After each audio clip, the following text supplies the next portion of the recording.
The world has gone dark. The bank is closed, and when it reopens, money is missing. Hi everyone, welcome to the Flashpoint cycle. I'm doing another review. This one's going to be for the data packs. We have the spoilers for our first data pack, 23 seconds. In fact, 23 seconds has already landed up on jinteki.net and in stores. I'm a bit behind on times. Yeah, With thank you, Amazon, for yeah, releasing it early. but yeah, we had some difficulties and had a lot of catching up to do. But here with me today to review the pack is my very gracious Patreon supporter. It's Shane. Hi Shane. Hi, Ben. Hi, everyone. Yep. All right. So I think most of you would know who Shane is. So why don't you quickly introduce yourself? Sure. I don't know most people. I've met some people in the community. I'm happy to know them, but everyone. Um, so I've been playing Netrunner for about 2.5 years now, which I think is about the same time as same length as you, Yep. Ben. So we got in at a great time. Genesis cycle just ended, I believe. Great all the creation and control goodness. And play in the from Toronto. I'll start with that, I guess. So shout out to the Toronto meta, the Torsog as we call it, and all the great people here. And just wanted to make sure that I mention that thanks to you, Ben, for putting together all this great content for a while. I've been subscribing for a while now. Could be it's been a year. Have you been doing this for a year? I guess so. Yeah. Or so. You and all the other great creators for a Netrunner always surprised me, the quality and the volume you guys put out, and I at least find it very entertaining, and it's a great part. Well, thank you for supporting me. I wouldn't have gotten this far without the support of people like you. And speaking of content creators, shout out to the Canadian meta. I always love to see what happens on the Canadian side of things. Always some very interesting stuff going on. And Kiv, a very notable content creator from Canada as well. Lots of good stuff.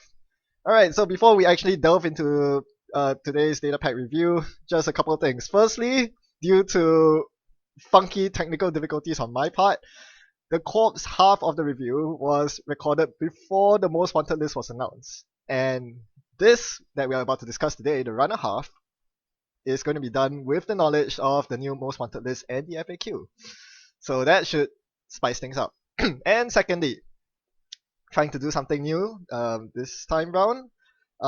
Before we did up this recording, I've asked both of us to come up with a list with one card that we think are the most underrated, or rather, sorry, overrated, or should I say maybe something that will not be as good as people think it actually is, and a card that we are drawn to that caught our attention when the spoilers were released. So without further ado, let's get into the system outage. The lights go off indeed. With the first card, it is an ANR current, starting the cycle off with a bang. This one punishes the corp for drawing more than one card, which is their mandatory draw every turn. They will lose money if they draw multiple cards, for example, through clicking for a card, or more commonly especially from NBN, we have Sensi Actors Union, Daily Business Show.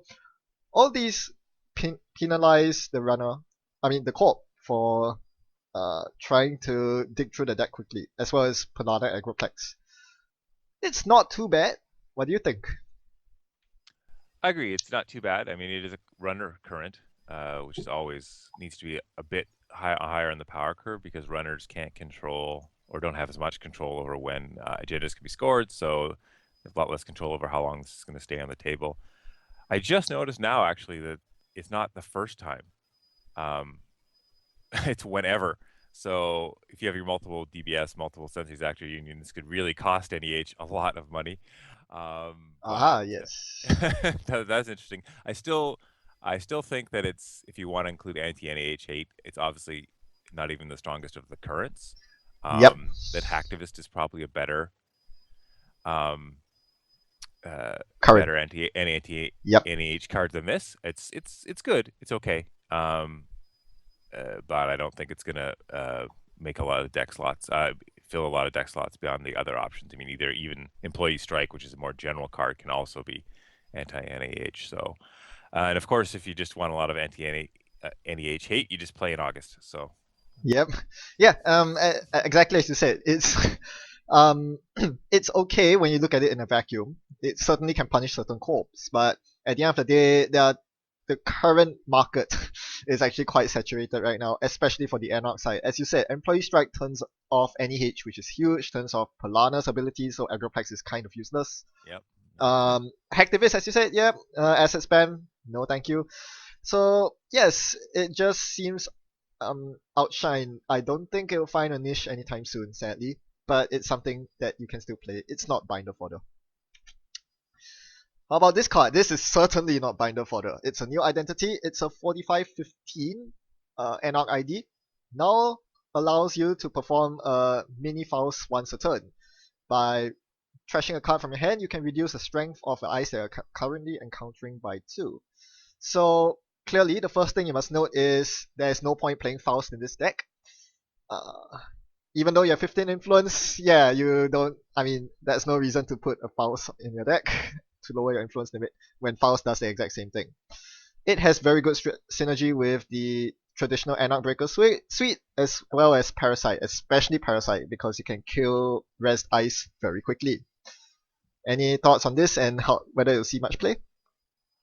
I think it'll definitely see some play. I mean, there's the new shiny factor, of course, for the first while. My initial thought when looking at it is, why can Anarchs not have a Professor or an Exile or a Silhouette or a Fisk type ID? Everything they have is pretty solid. I mean, when your worst ID is Reyna or Quetzal, that's pretty good. So I think he's better option than those two.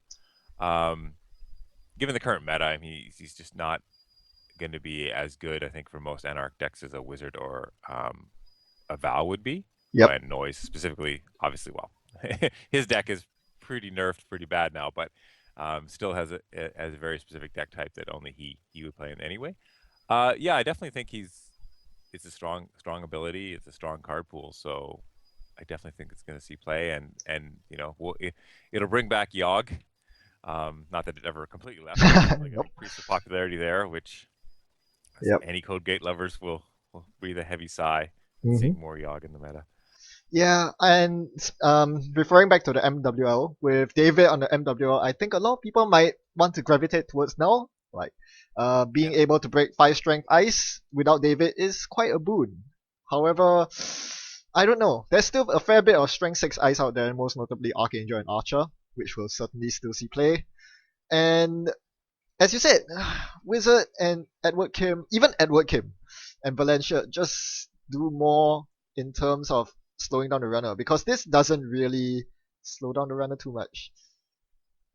Sorry, the Colt, my bad. Yeah, getting everything mixed up. Yeah.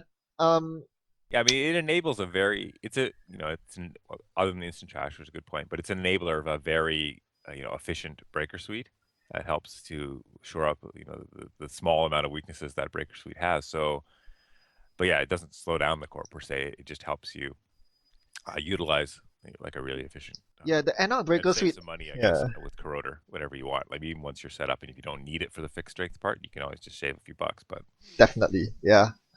And trashing a card isn't the worst when you have a lot of card draw. Although even though Wildside is on the wanted list, you can still play it.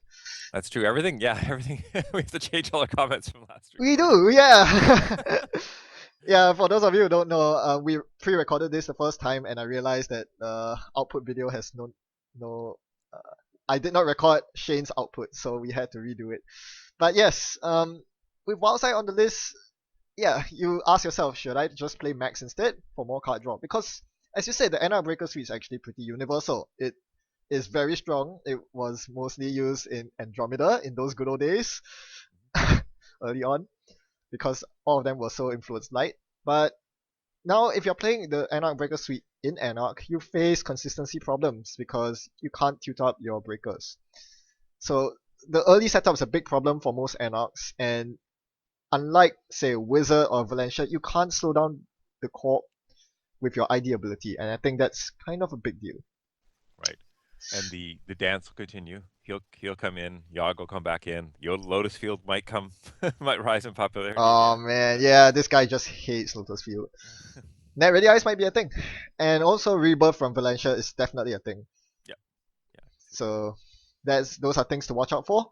It's a solid ID, but a lot of competition, fierce competition from.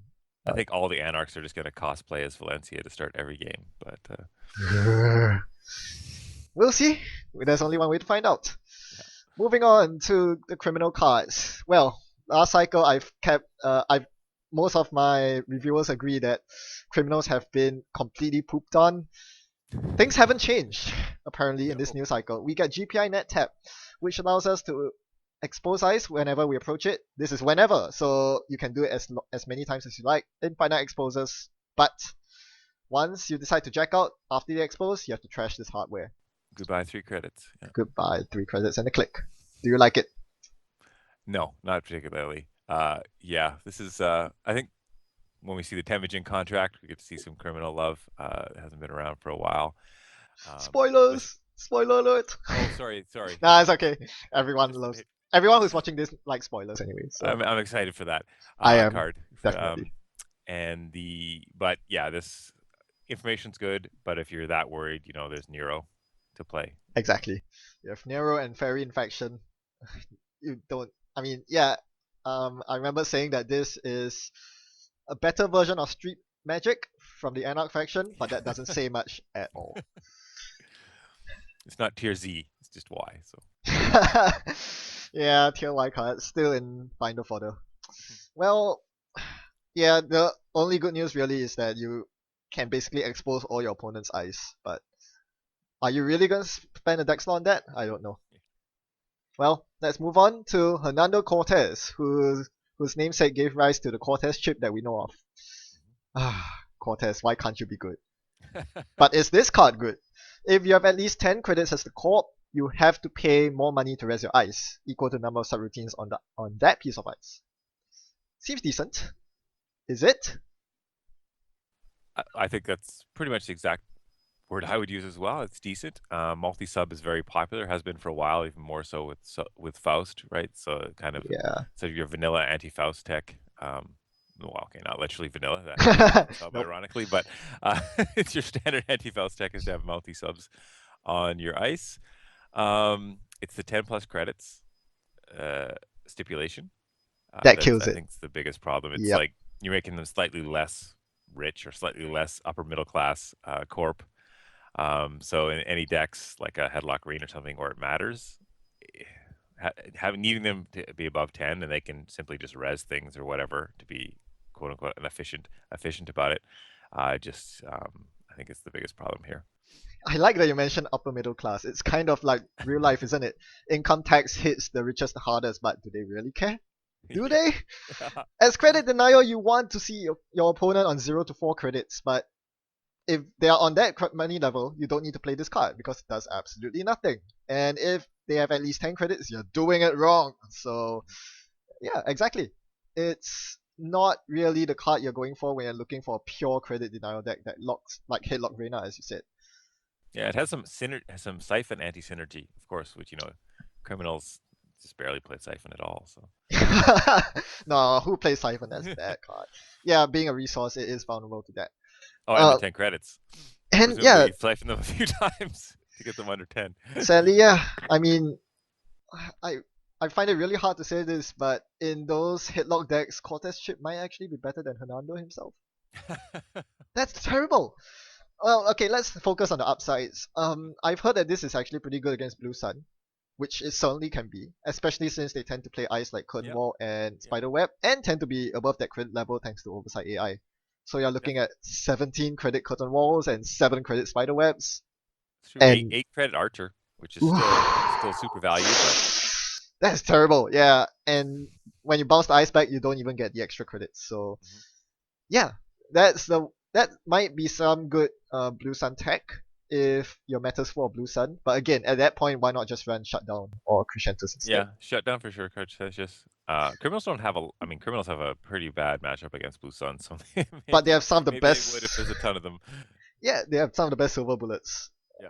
Not to mention compromised employee. Gain 1 every time you res an ice.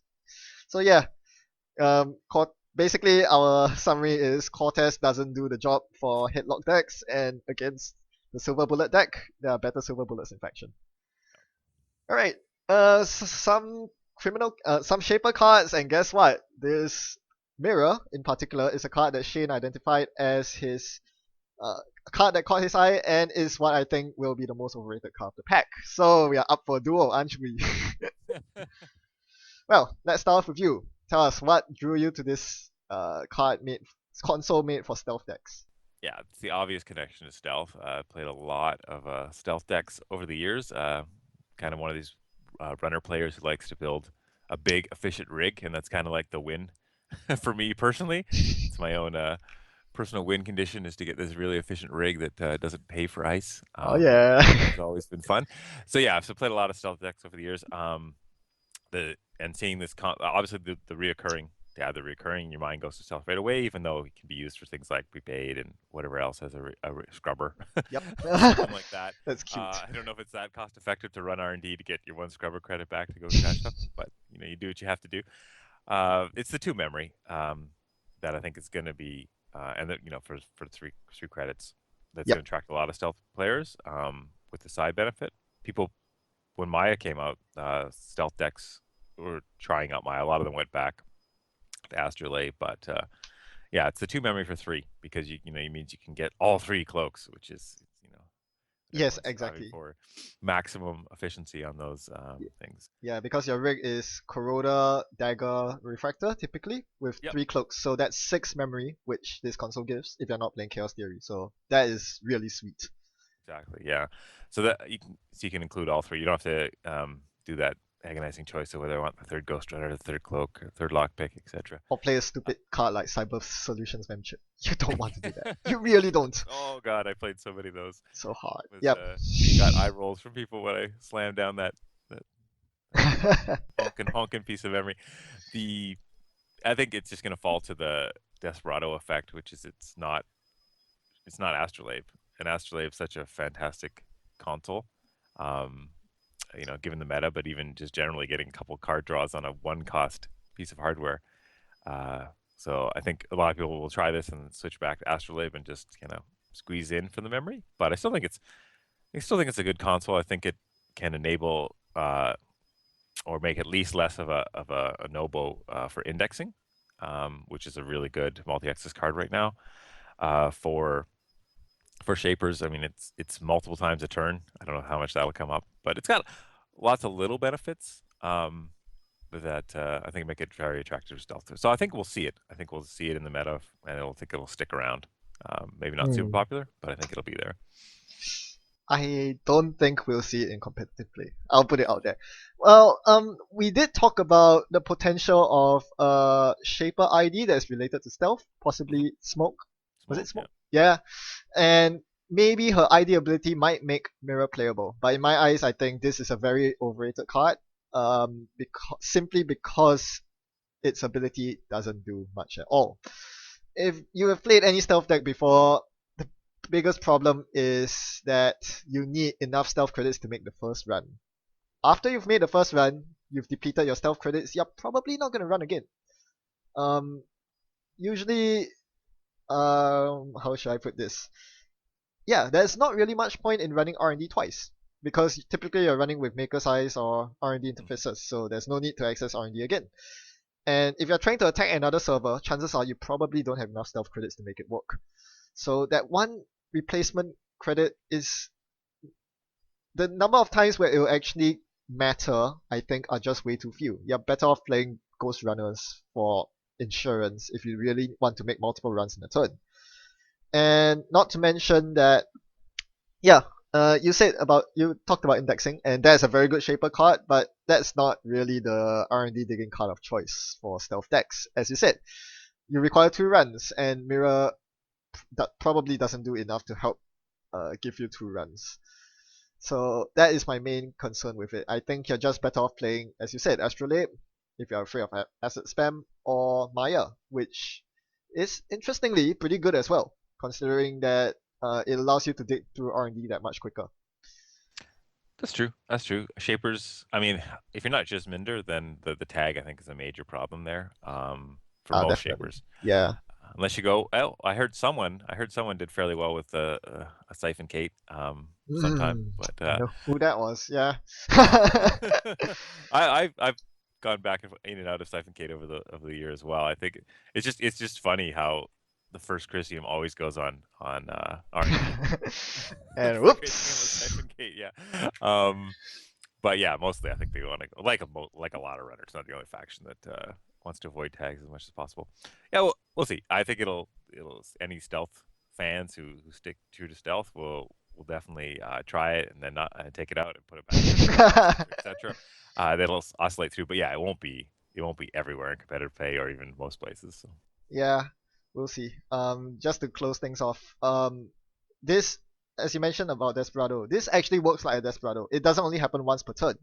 So theoretically, you can run R&D 4 times and replenish 4 stealth credits, which is pretty huge. But if the corp is giving you the opportunity to get through your R&D for only 1 credit, 1 stealth credit, then I guess the corp's doing something wrong. Well, maybe the Anarchs with all their free influence now can use it for medium and cyber feeder. How the? Oh, wait. Ah, I don't think that'll happen, but you could. I see. Interesting. That could be interesting. Although with being cost at 3 influence is a bit steep. If Yeah, it's it a bit costs steep. 2 influence, you might be right. I'm not gonna lie. I mean, Grimoire probably is better, but yeah, you could make a case for Cyber Feeder with Mirror. The other point is Astrolabe might not actually see that much play anymore if people deviate away from NEH, which is the main reason why so many people run Astrolabe and horizontal IG and Gagarin. So most wanted list coming in again. It's true. It's yeah, Apocalypse. I never should have left. It I don't know about. I mean, just is still good. Don't get me you wrong. used to play Akamatsu as your console. That was the Shaper console back in the day, right? So Yeah, Shaper consoles are generally quite lackluster aside from Astrolabe. yeah, But aside from Astrolabe. yeah, And when you want to have fun with dinosaurs, I've always had a soft spot for dinosaurs. But I always do. I mean, I always try to make Dino Fam work, and time and again, five. Logosaurus, Gingersaurus, Cookie Monster's my currently favorite. My current favorite. Oh no, no, no, no! Panchantantras everywhere. All right, well, Panchatantra and Gingerbread give you sort of a pseudo AI like breaker suite, but unfortunately, they tried to replicate that with this card called Divey, Oh. an AI breaker that is stealth. Unfortunately, they didn't do a very good job at all. As a stealth fan, what do you make of this? Oh, as a stealth fan, I'm hurt. I'm hurt. This is yeah. So, lay it What on can I us. say? This is Tell us terrible. Like every this. single thing that's wrong with this card. I don't think there's any give me any controversy for this one for us, Ben. Nope. It's just so what attracts people to stealth and what's great about stealth is they're just super efficient. They take they're super efficient when they break in money. They're not efficient in setup time and they're or number of cards you have to draw to find your pieces. But once you get going, you just get that going to like that sort of ice defeat god mode, where you can run through stuff for very little money, and the corp has a hard time locking you out of any servers until they construct something that's like 3 sentries in a row, etc. Yep. This you would be absolutely broke if you broke 3 sentries in a row with this thing. It's so expensive to install. It eats up 2 stealth credits. You break all the subroutines. That's nice. That's Switchblade is played, and if you can find the influence, you want to use Switchblade. But it's going to cost you a lot of money to pump it from that, and it's an AI, which is supposed to be an early game aggression card, or traditionally have been, so they can get in anywhere with just installing the one breaker. But you're not going to have the stealth credits to do it, and you're not going to have the money to do it, install it, or use it. So I don't know what they're going for, and I don't know what they're going for with the art, with all the circles flying around. But Nope. oh, just oh. I mean, it kind of looks like the Olympic rings, but it's nowhere near as of an Olympic gold at all. It's nowhere near that. Yeah, exactly what you said. What else is wrong? The one base strength. That's horrible. That is as bad as Omega and Alpha, if you remember Yes. those cards. Oh, we The try to shame. forget them. The other results, yeah. Poor Kit. Can't get any support for anything. Nope. And 6 to install. Again, not too far from Omega or Alpha. And we know how much play those cards see. So, again, you're comparing it to, you're basically scraping the bottom of the barrel right there. They can compete for a worse breaker infection. And Yeah. you were saying?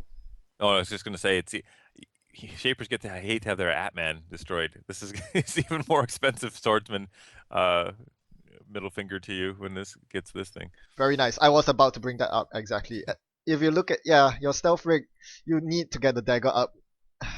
Yeah, and I mean this is supposed to be for breaking sentries, I guess. It kind of serves Switchblade's job without requiring influence, but you still have to play dagger because swordsman's a thing. So this is just awful. Will we get any better cards as we move on into Sunny's card? The mini factions get cards this cycle, and we start off with Sunny's one. Oh, look at the kids, they're so happy. But is the card any good? Again, Not we happy get about the card, I don't think. But no. It's a current. see, mom. Yeah, I mean, yeah, I would play this card in Sunny just for the art, but I wouldn't expect the deck to be any good.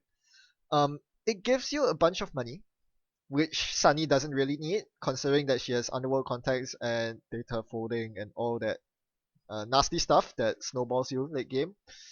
So the biggest problem with Sunny, correct me if I'm wrong, is that she has such a huge setup overhead. Installing all her breakers and her console is ridiculously expensive, and this doesn't help with that at all. This what trace what agenda points? There are no agenda points early on, so this card is kind of dead early on, and late game you should be flooding in money anyway. So why would you play this? I don't know. Yeah, you hit the nail exactly on the head. I mean, you gotta, yeah, and you gotta know when you're gonna steal agenda. This is not, I mean, Sunny. I guess once she's got a remote lock on, at which point she doesn't really care about this particular amount of money. Yeah. It's kind of a built-in win more card, right? I'm going to know I can steal agenda, so I have my full breaker suite. I can get in everywhere, and then I'm going to make a little bit more money on top of that. Yeah, it's so very win more. And yeah, by the I mean, by the time you get to a point where this card can be played effectively, you've either already won the game or lost the game, as you said, because you're either remote locked. I mean, you already locked their remote, or they have 7 points and they win. That's true. Yeah, it's when you most want to play it when the corp has 6 points, but do you really want the corp to have 6 points? I think you have to as Sunny. You don't really have a choice. I mean, That's true. That's when you get started. That's when you install your third breaker. yeah. And not to mention that, as you said, you have to know when you are going to steal an agenda, or maybe if when the corp is not going to score an agenda, but you can't guarantee that. And if the corp does score an agenda, this card just wasted your click and draw. Quite sad. Sometimes the cards with the best art have the worst mechanics. Yeah, I think we have to wait for Apex's and Adam's card. What a pity. Well, yeah, we hope that the other two mini factions get better cards. They need them more, I suppose. So here is an actual good card with an actually bad art. It seems to work in the inversely. So I mean the art is fine, I guess, but I really don't want to see Dan's face when playing Netrunner every single time. And sleeves, really? Those sleeves. Yeah, the sleeve gate, 2016. Well, have you actually been playing around with this card? I haven't yet. I have a deck list, which is just prepaid. I think is where everyone's gonna go. Definitely. Sort of the prepaid Panchatantra, as you mentioned, with this card over some of the day jobs. I mean, I noticed some of the prepaid decks have been putting in day job, and it's certainly a better replacement of the same influence. I believe in a prepaid deck for day job. Not nearly as much money, but card draw anyway in prepaid. So I think we're gonna see it around. How long it'll stick, I don't know. I think it'll really depend on the meta, how useful in the meta the last two options are. Definitely. I mean, if it's always gain 3, draw 2 cards, it's not bad, and if you have some prepaids out. But it'll be how useful the other two are in the meta. I think will kind of control how often you'll see this card, because the one influence, MWL changes make it even tighter influence-wise. Definitely, yes. So justifying anything when you get influence-free econ cards is tough. It definitely is. Yeah, if you consider the whole prepaid Lucky Find and Deuce's Wild Suite, that's 12 of your 15 influence. That's huge. Yeah, as you said, at the very baseline, it gives you econ, it gives you card draw, very staple stuff. So you really can't go wrong with it. I guess that's why you need the influence. And as you said, it really depends on the last two. Remove one tag is quite amazing if you are expecting a lot of like sync, for example. Yep. Removing tags for so-called free is a huge deal. And exposing ice is pretty decent if you are otherwise stuck with face checking. So something like ANR, for example, without fouls would make really good use of the expose. You expose and you know whether to bring out the Corroder or the York. I That's guess kind of a big deal. there's some synergy with non-Jasmine or Maya too. I guess, right? Oh, If you want to definitely. use Maya's effect, Yep. this can be helpful for sure. As is the case with Account Siphon. So yeah, I mean every single faction could justify playing this card. It's pretty good. And I, it's also worth noting, sorry, that for the last option, the exposition server doesn't have to be the same as the running server. So if you expose an ice yeah, on HQ and decide, yeah. no, I'm not gonna hit that Komainu, I'm just gonna run archives instead. That Okay, works so as you can well. still make your run, your sec testing or something like that. Okay, that's interesting. Yeah, Um, exactly. It synergizes with sec testing, doesn't it? it's So probably the best criminal draw card. yes, and that's another good incentive. You're not gonna play Fisk. You're not going to play drug dealer. This is pretty good if criminals weren't already so influence starved, having Right. to pay for their desperados and suckers and stuff. So yeah, um, possibly best in criminal. Anarchs don't mind it for removing the face check penalty. Shapers, well, prepaid is pretty good in Shaper, and also the mini factions with 25 influence to work with. I'm sure they'll find some deck spaces for this staple card. Yeah, that's true. I mean, it could be just always we tend to, especially when we do competitive reviews, right? You compare it against that 10% of the card pool. It's really good and in all decks, and this could be a great example of a nicely balanced card, right? Yep, That, and very skill testing as well. It's not always gain 3 and draw 2 cards. yeah. Skill testing, just as how Dan won Worlds twice. Alright, let's move on to another neutral card. This is Injection Attack. Make a run, and you get to pump 2 strength to an icebreaker of your choice for the rest of the run. Kind of a shaper effect in neutral, which is quite interesting, but I suspect you think it's not that good. yeah, yeah, that's true. It's like you can see the future. How did I know? Yeah, So it's tell us again why you think. Uh, um, I just compare it. I mean, you do this sort of fallback analysis, which can be difficult because cards have very interesting effects. But just to a money card, this is typically not going to save you that much money. I mean, you get the quote unquote free click over a money card because you get to make the run at the same time that you're probably going to do anyway. So that's an mhm, advantage. But +2 on a single icebreaker, um, unless there's stacked high strength ice in the way, or like 3 Sarugis and you only have a dagger and not enough stealth credits, etc. Certain specific situations that this will be a good to amazing card. It's just not enough of those situations I, to be a deck slot. I'm not gonna lie. I had a game of Gintech on Jinteki.net recently. I was playing HB against Anarch, and they couldn't seem to find their David. I was like, okay, I can score in this server behind the Turing. And then Injection Attack came, and he broke the Turing for free with the York. I was scarred for life after that. Oh no. But no, seriously, you raise a very good point. Typically, you equate 1 strength to 1 credit. So, if you're only going to use your breaker on 1 ice, it's definitely not worth it. 2 credits for a 1 credit run event. That's not good. You need to bust through multiple ice, like as you said, triple Tsurugi, which is highly unlikely, or use it with the pumpable breakers, at which point, um, it's not a reliable plan, because after he used the injection attack on my remote, he couldn't get in again because he didn't have another injection attack. So Yeah. yeah, it's not a good permanent solution at all. I mean, the best direct comparisons. It has the make a run thing, but to this pumping, right? You got your security chips in Sunny. Yep. I mean, otherwise, her Breaker Suite could benefit from that because it actually saves 3 credits to, because you have to pay that much. Oh no, am I wrong? Yeah, no, +2 for 3.